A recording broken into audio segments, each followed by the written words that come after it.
मृत्यु प्रमाण पत्र के लिए अब आवेदकों को नगर निगम के चक्कर नहीं काटने पड़ेंगे। मेयर इन काउंसिल ने संकल्प पारित किया है कि 7 दिनों के भीतर ये प्रमाण पत्र घर पहुंचाकर दिए जाएंगे। इसके साथ ही शहर विकास के कई कार्यों के प्रस्तावों को MIC ने सहमति के साथ पास किया।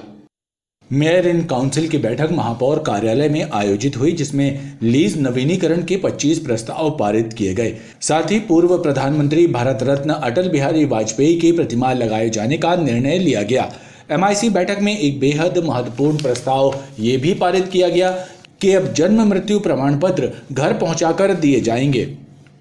जन्म एवं मृत्यु प्रमाण पत्र प्रत्येक नागरिक को उनके घर पहुंचाकर देंगे। उनको कहीं भी आना जाना नहीं पड़ेगा, उनको कहीं भी भटकना नहीं पड़ेगा और उनके घर पर जन्म और मृत्यु प्रमाण पत्र पहुंचाए जाएंगे। यह नगर निगम ने आज MIC की बैठक में हम लोगों ने तय किया। माननीय अटल बिहारी वाजपेयी जी की प्रतिमा स्थापित करने का भी एक मामला स्वीकृत किया है। ऐसे अनेकों मामले आज हम लोगों ने MIC में पारित किए हैं, जिससे शहर की जनता को लाभ होगा। टाइम ड्यूरेशन कितना रहेगा? बैठक में नगर निगम के स्कूलों को बेहतर करने एवं कर्मचारियों के महंगाई भत्ते और जल प्रदाय के कार्यों के प्रस्तावों पर भी स्वीकृति की मोहर MIC द्वारा लगाई गई। पाथेय साहित्य कला अकादमी जबलपुर द्वारा राज्य स्तरीय गायत्री कथा सम्मान कार्यक्रम 27 दिसंबर को आयोजित किया जाने वाला है। संस्था के सदस्यों ने पत्रकारों से चर्चा करते हुए बताया कि इसमें कथा लेखिका इंदिरा दांगी, VK पाठक, डॉक्टर शोभा नेल्सन, देवराज गोटिया, गिरीश बिल्लोरे, अस्मिता शैली एवं सुनील साहू को सम्मानित किया जाएगा। कवि, कथाकारों, साहित्यकारों और नवीन रचनाकारों को समर्पित संस्था पाथेय साहित्य कला अकादमी का राज्य स्तरीय सम्मान समारोह 27 दिसंबर को रानी दुर्गावती संग्रहालय सभागार में आयोजित होने वाला है। संस्था के सदस्यों ने बताया कि इस कार्यक्रम में साहित्य जगत से जुड़ी 7 हस्तियों का सम्मान किया जाएगा। देश की प्रतिष्ठित स्मृति शेष कथा लेखिका डॉक्टर गायत्री तिवारी की स्मृति में हम प्रतिवर्ष कथा सम्मान का आयोजन करते हैं, डॉक्टर गायत्री कथा सम्मान। और इस सम्मान के माध्यम से देश में वर्तमान परिवेश में जिनके सृजन से वर्तमान स्थितियां गौरवान्वित हो रही हैं, समाज गौरवान्वित हो रहा है, ऐसी विदुषी महिला को इस वर्ष सम्मानित किया जा रहा है। संस्था के सदस्यों ने बताया कि कला और साहित्य के क्षेत्र में काम करने वालों को प्रोत्साहित करना ही उनका मकसद है। कल्चरल स्ट्रीट में दैनिक भास्कर द्वारा आयोजित फैमिली फन फेस्ट संस्कारधानी वासियों के आकर्षण का केंद्र बना हुआ है। शाम ढलते ही लोग बड़ी संख्या में यहां पहुंचकर लजीज व्यंजनों का स्वाद चख रहे हैं, तो वहीं सांस्कृतिक कार्यक्रमों का लुत्फ भी उठा रहे हैं। दैनिक भास्कर द्वारा कल्चरल स्ट्रीट पर आयोजित फैमिली फन फेस्ट संस्कारधानी वासियों को अपनी ओर आकर्षित कर रहा है। जबलपुर में अपनी तरह के इस पहले आयोजन में लोग बड़ी संख्या में पहुंच रहे हैं। यहाँ लोगों को एक तरफ जहां तरह तरह के लजीज व्यंजनों का स्वाद चखने का मौका मिल रहा है, तो वहीं दूसरी ओर विभिन्न विधाओं से सजी शाम उनका मनोरंजन भी कर रही है। सोमवार को खमरिया कॉलेज की प्राचार्य प्रोफेसर रीता भंडारी, बर्डवायर विजय यादव और ललित कला संस्थान के प्रोफेसर संतोष Gaur Dainik Bhaskar family fun fest में बतौर गेस्ट शामिल हुए। उन्होंने इस आयोजन को एक सफल महोत्सव बताया। दैनिक भास्कर के इस आयोजन की तारीफ भी की। जो कार्यक्रम आज स्ट्रीट पे किया जा रहा है ये काफ़ी सराहनीय है। कम से कम आज हमारे पास एक स्ट्रीट है जिसमें हम शहर की सारी कलाओं को एक झरोखे में सहेज लिया है भास्कर ने, और लोगों को अपना कला का प्रदर्शन करने के लिए बहुत अच्छा मंच मिल रहा है। इस तरीके से प्रोग्राम आगे होते रहेंगे तो शहर की कई छुपी हुई प्रतिभाएं भी हमें रोज़ देखने मिलेंगी धीरे धीरे करके। दैनिक भास्कर का जो प्रयास ये किया गया है, कल्चरल स्ट्रीट जो इन्होंने वहाँ पर कार्यक्रम रखे हैं, बच्चों की बहुत जितनी भी विधाएं हैं यहाँ पर बहुत सारी देखने मिल रही हैं, और बच्चों का टैलेंट जो है निकल कर सबके पब्लिक के सामने आ रहा है, जिससे हमें समझ में आ रहा है कि हमारे जबलपुर शहर में भी इतना टैलेंट है। और साथ ही साथ इन बच्चों का जो हुनर है जो सामने आया है, उससे एक तरह का उनके लिए व्यवसाय की तरह भी उसको अपना सकते हैं। वो ये जो कल्चर स्ट्रीट में जो दैनिक भास्कर द्वारा जो ये फन फेस्ट का जो प्रोग्राम है, ये काफ़ी सराहनीय है और सारे शहर को जोड़ने का एक अच्छी मुहिम है। सोमवार को भास्कर फैमिली फन फेस्ट में एक से बढ़कर एक प्रस्तुतियां हुई। बाबा दीप सिंह अखाड़ा द्वारा गतका का प्रदर्शन किया गया। इसके साथ ही लोकगीत गायक हेमराज चढ़ार और फिर देवेंद्र भट्ट एवं साथियों द्वारा गायन की शानदार प्रस्तुतियां की गई, जिससे दर्शक और श्रोता मंत्रमुग्ध हो गए।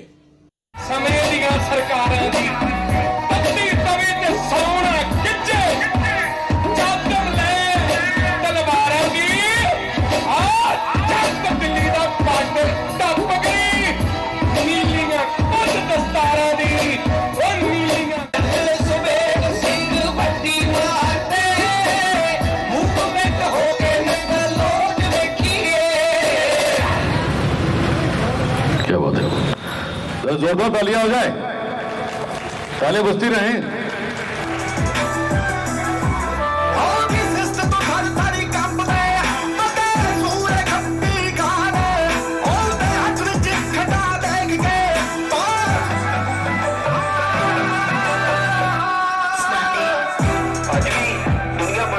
ऑस्ट्रेलिया की ਜਿਹੜੀ ਅਖਬਾਰ ਨੇ ਪਿਛਲੇ 12 ਜਰਨੈਲਾਂ ਉਹਨਾਂ ਵਾਂਡੀ ਪਾਈ ਮੈਰੀਆਂ ਜੋ ਮਰਜ਼ੀ ਕਰੇ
अच्छा भी आएगा ना दिल, हम न कल जिंदगी पड़ी है अभी।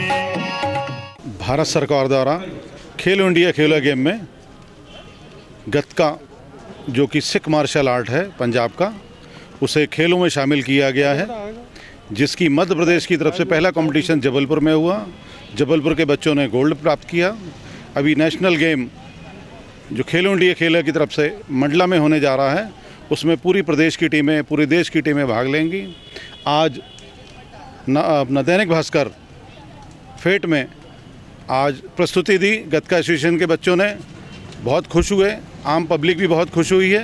उन्हें पहली बार गतका का मैं धन्यवाद देता हूं दैनिक भास्कर की टीम को, जो ऐसी विधा जो लोग आम पब्लिक नहीं जानती थी उनको स्टेज पर लाके बिठाकर सबको पब्लिक को, आम पब्लिक को दिखा रहे हैं। धन्यवाद दैनिक भास्कर। ये दैनिक भास्कर के द्वारा जो जबलपुर में प्रथम बार ये आयोजन किया गया है, ये वेन्यू मुझे इतना पसंद है कि जबलपुर का इससे अच्छा वेन्यू कोई हो नहीं सकता सर। और मैं चाहता हूँ कि जिस तरीके का उन्होंने ऑर्गेनाइज किया इसको, और आगे भविष्य में भी करें, क्योंकि यहाँ जितनी भी कलाकृतियाँ मैं देख रहा हूँ, स्टॉल भी देख रहा हूँ, और जो यहाँ प्रस्तुत कर रहे हैं, बहुत बढ़िया कार्यक्रम है सर। मैं चाहूँगा कि हर 6 महीने में इसको जबलपुर में किया जाए सर। ये बहुत बढ़िया प्रयास है सर। मैं दैनिक भास्कर का बहुत आभार प्रकट करता हूँ इस विषय में कि उन्होंने बहुत बढ़िया आयोजन किया सर।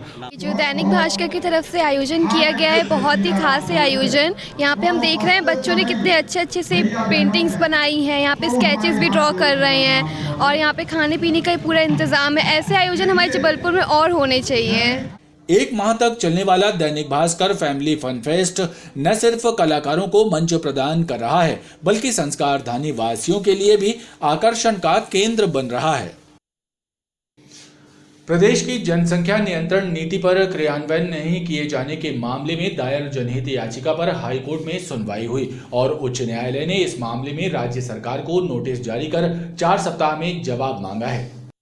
मध्य प्रदेश में लागू जनसंख्या नियंत्रण नीति पर अमल नहीं किए जाने को नागरिकता उपभोक्ता मार्गदर्शक मंच ने हाईकोर्ट में चुनौती दी है।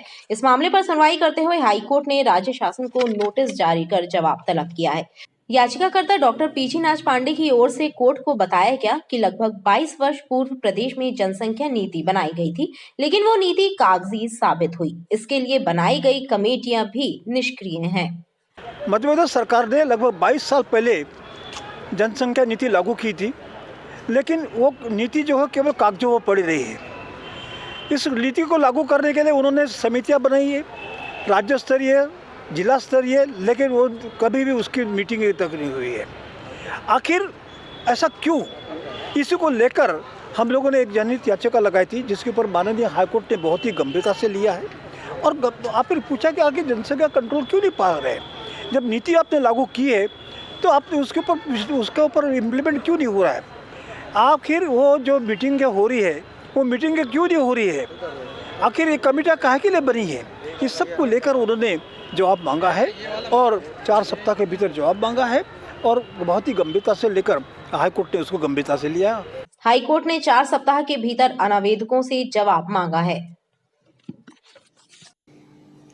रेलवे की जमीन पर काबिज अतिक्रमणों को हटाने का अभियान शुरू किया गया है। इसी कड़ी में रेलवे के इंजीनियरिंग विभाग और रेलवे सुरक्षा बल की संयुक्त टीम ने पुल नंबर 1 से लोको तलैया के बीच अतिक्रमण कर रहे लोगों को हटाने की कार्रवाई की। इस कार्रवाई से रेलवे की जमीन पर अस्थायी रूप से रह रहे लोगों में हड़कंप मचा रहा। रेलवे की जमीन पर अतिक्रमण कर रहे लोगों को हटाने का अभियान शुरू किया गया है। इस अभियान के तहत इंजीनियरिंग विभाग और रेलवे सुरक्षा बल ने लोको तलैया और पुल नंबर 1 के बीच रेलवे की जमीन पर अस्थायी टेंट लगाकर रह रहे परिवारों को हटाने की कार्रवाई की। रेलवे सुरक्षा बल जबलपुर पोस्ट के प्रभारी इरफान मंसूरी ने बताया कि कार्रवाई के दौरान 8 से ज्यादा अतिक्रमणों को हटाया गया। पुल नंबर 1 से जो लोको तलैया की ओर जाते हैं तो रेलवे कॉलोनी में कुछ अस्थायी अतिक्रमण बने हुए थे। तो आज इंजीनियरिंग विभाग और आरपीएफ की ज्वाइंट कार्रवाई में कम से कम 8 से 10 जो टपरे थे उनको वहां से हटाकर और रेलवे की जमीन को अतिक्रमण से मुक्त कराया। रेलवे सुरक्षा बल और इंजीनियरिंग विभाग की इस कार्रवाई से अतिक्रमणकारियों में हड़कंप मचा रहा। जिला रेड क्रॉस सोसाइटी को टाटा मोटर्स द्वारा कैलाश गुप्ता फाउंडेशन के सहयोग से एक एम्बुलेंस वैक्सीनेशन वैन प्रदान की गई है। इस वैन की चाबी कलेक्टर एवं रेड क्रॉस सोसाइटी के अध्यक्ष सौरभ कुमार सुमन को सौंपी गई है। जबलपुर की स्वास्थ्य सेवाओं में एक और विशेषता जुड़ गई है। टाटा मोटर्स द्वारा कैलाश गुप्ता फाउंडेशन के सहयोग से रेड क्रॉस सोसाइटी को एक अत्याधुनिक एम्बुलेंस सह वैक्सीनेशन वैन प्रदान की गई है। करीब 25 लाख रुपए कीमत की इस वैन के जरिए पीड़ित मानवता की सेवा को बल मिलेगा। हमारे प्रयासों से हमने टाटा मोटर्स से निवेदन किया कि ये जो एम्बुलेंस उन्होंने हाईटेक एम्बुलेंस बनाई है और कुछ रेड क्रॉस को उन्होंने प्रदान की है, हमने कहा जबलपुर को भी एक मिलना चाहिए और अच्छा यहाँ पर क्षेत्र है, उसकी यूटिलिटी बहुत है। उन्होंने हमारे निवेदन को स्वीकार किया और उनके माध्यम से आज ये एम्बुलेंस प्रदान की जा रही है। इसमें 2 साल तक का डीजल का, ड्राइवर का, क्लीनर का, कुछ मेंटेनेंस के खर्चे टाटा मोटर्स की तरफ से दिया जाएगा। कलेक्टर एवं रेड क्रॉस सोसाइटी के अध्यक्ष सौरभ कुमार सुमन ने कहा कि इसका बेहतर उपयोग जनहित में किया जाएगा। टाटा मोटर्स के द्वारा कई सारे वैक्सीनेशन के वाहन अलग अलग जिलों को प्रदाय किए जा रहे थे। आपके प्रयास से एक वैक्सीनेशन का वाहन हम लोगों को जबलपुर ज़िले के लिए भी प्रदाय किया गया है, जिसको आज रेड क्रॉस सोसाइटी को समर्पित किया गया है। और हम लोगों को पूरी उम्मीद है कि दूरस्थ क्षेत्रों में जो वैक्सीनेशन का गैप रह जाता है, इस वाहन के माध्यम से हम उसको बेहतर तरीके से ब्रिज कर पाएंगे। बहुत ही एडवांस वाहन है, लगभग 25 लाख कीमत इसकी है और इसके अंदर advance life support system, refrigeration और बाकी सारे इक्विपमेंट रखने के लिए पूरी सुविधा है। आधुनिक वाहन है और इसका हम बेहतर से बेहतर उपयोग करेंगे। इस दौरान रेड क्रॉस सोसाइटी एवं टाटा मोटर से जुड़े लोग भी कलेक्ट्रेट में मौजूद रहे। भेड़ाघाट रेलवे स्टेशन के यार्ड में खड़े मक्के से लोड वैगन से मक्का चोरी करने की घटना को अंजाम देने वाले 3 नाबालिगों सहित 5 आरोपियों को रेलवे सुरक्षा बल की टीम ने गिरफ्तार किया है। रेलवे सुरक्षा बल से मिली जानकारी के मुताबिक 14 और 15 दिसंबर की दरमियानी रात भेड़ाघाट स्टेशन के यार्ड में खड़े मक्के से लोड वैगन में से करीब 15 से 20 बोरी मक्का चोरी हो जाने की घटना सामने आई थी। इस मामले में रेलवे एक्ट की विभिन्न धाराओं के तहत अपराध दर्ज कर चोरों की पतासाजी की जा रही थी। पतासाजी के दौरान आरपीएफ की टीम ने 3 अपचारी बालकों सहित कुल 5 लोगों को गिरफ्तार किया। इनके द्वारा मक्का चोरी कर बाजार में बेच दिया गया था। आरोपियों से एक लोडिंग गाड़ी भी जब्त की गई है। तो कुछ शरारती तत्वों ने उसको वैगन को खोलकर उसमें से करीबन 15 से 20 बोरियां निकाल ली गई थी और उसमें लगातार जो हमारी टीम लगी हुई थी। तो कल जो है भेड़ाघाट से ही शहर से माल खरीदने वाले और इस कार्य के लिए यूज होने वाले वाहन और 4 मुलजिमों की गिरफ्तारी कल हो चुकी है और 2 अभी इसमें फरार घोषित हैं। मामले में 2 आरोपी टीपू केवट और जीतू केवट फरार हैं, जिनकी तलाश की जा रही है। हनुमानताल थाना पुलिस ने भानतलैया सुलभ कॉम्प्लेक्स के सामने अवैध तौर पर शराब बेच रहे शराब तस्कर को गिरफ्तार किया। दबिश के दौरान आरोपी के कब्जे से शराब बिक्री के 23,000 रुपए और 350 पाव अवैध शराब बरामद की गई। पुलिस ने मामले में आबकारी एक्ट का मामला दर्ज किया है। हनुमानताल पुलिस ने बताया कि भानतलैया में रहने वाला विशाल रैकवार भानतलैया सुलभ कॉम्प्लेक्स के बाद अवैध शराब बेचने का कार्य कर रहा था। मुखबिर की सूचना पर पुलिस ने दबिश देकर विशाल रैकवार को अवैध शराब बेचते गिरफ्तार किया। उसके कब्जे से 350 पाव शराब बरामद की गई, वहीं 25,000 रुपए जब्त किए गए। विशाल के विरुद्ध आबकारी एक्ट का मामला दर्ज किया गया है। विशाल पर पुराने 2 आपराधिक मामले भी दर्ज हैं। शराब अवैध बेचना पाया गया, जो उसको तत्काल गिरफ्तार करके उसके पास से 60 लीटर के करीब शराब जब्त की गई है, जो लगभग 350 पाव के आसपास है। उसको तुरंत हिरासत में लेकर जब्ती की कार्रवाई की गई और आबकारी अधिनियम धारा 34(2) के तहत उस पर कार्रवाई की गई और आज माननीय न्यायालय पेश किया गया। जबलपुर में अचानक ठंड की दस्तक से खुले आसमान के नीचे रहने वाले गरीब भिक्षुओं पर कहर बरपाना शुरू कर दिया है। जबलपुर की रेलवे कॉलोनी में खुले आसमान के नीचे मैदान में सो रहे एक अज्ञात भिक्षु की मौत हो गई। मौके पर पहुंची पुलिस ने अज्ञात व्यक्ति की मौत ठंड से होने की आशंका व्यक्त की है। जबलपुर में अचानक बढ़ी ठंड खुले आसमानों के नीचे रह रहे लोगों पर कहर बनकर टूट रही है। रविवार और सोमवार की दरमियानी रात रेलवे कॉलोनी मैदान में एक अज्ञात भिखारी की मौत हो गई। रेलवे कर्मचारियों ने घटना की जानकारी पुलिस को दी, जिसके बाद सिविल लाइन पुलिस का अमला मौके पर पहुंचा और मृतक के शव को पोस्टमार्टम के लिए मेडिकल अस्पताल भेजा। पुलिस अधिकारियों ने भिक्षु की मौत ठंड की वजह से होने की आशंका जाहिर की है। उम्र कायम कर जांच में जैसे भी जानकारी मिलती है आप लोगों को उपलब्ध कराई जाएगी। पर प्रथम दृष्टया क्या? प्रथम दृष्टया तो अभी कुछ कह नहीं सकते, बाकी ठंड लगने से कोई कपड़े वगैरह है नहीं उसके पास, ठंड लगने से ऐसा लग रहा है कि ठंड लगने से मृत्यु हुई है। पुलिस ने मामले में मर्ग कायम किया है और मृतक की शनाख्ती के प्रयास कर रही है।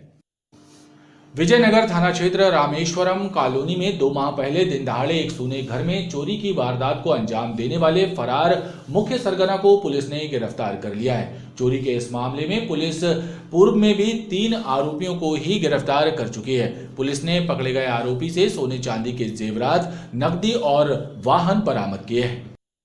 विजयनगर थाना क्षेत्र के रामेश्वरम कॉलोनी में अक्टूबर माह में घटित हुई चोरी की एक वारदात के मामले में फरार मुख्य सरगना शुभम चौधरी को पुलिस ने गिरफ्तार करने में सफलता हासिल की है। शुभम के कब्जे से चोरी किए हुए सोने चांदी के आभूषण, नकदी बरामद हुई है। पुलिस के मुताबिक चोरी की इस वारदात के बाद पुलिस ने शुभम के 3 साथियों मोहम्मद तनवीर, जीशान खान और अंबर चौधरी को गिरफ्तार किया था। इनसे 3 लाख रुपए कीमत का चोरी किया हुआ सामान की बरामदगी की गई थी, लेकिन शुभम वारदात के बाद से ही फरार था, जिसकी पुलिस लगातार तलाश कर रही थी। एक रोचक बात यह है कि ये नए उम्र के लड़के हैं, तो ये सब महंगी चीज़ें खरीदने के लिए, नई नई गाड़ियाँ, महंगे कपड़े और बस जो एक नवयुवक जिसमें भटक जाते हैं एक चाक चौबंद ज़िंदगी में जीने के लिए, तो ये महंगे शौक़ जो ये अपने पाले रहते हैं उसका ही पूरा करने के लिए रोज़गार ना करते हुए एक आसान तरीका ढूंढ के चोरी के माध्यम से जो राशि मिलती है उससे ही अपने शौक पूरे करते हैं। पुलिस के मुताबिक इस गिरोह से पूछताछ में 3 चोरियों का खुलासा हुआ है, जिसमें माल की बरामदगी भी की गई है। खबरों का ये क्रम लगातार जारी है, आप देखते रहिए BTV न्यूज़।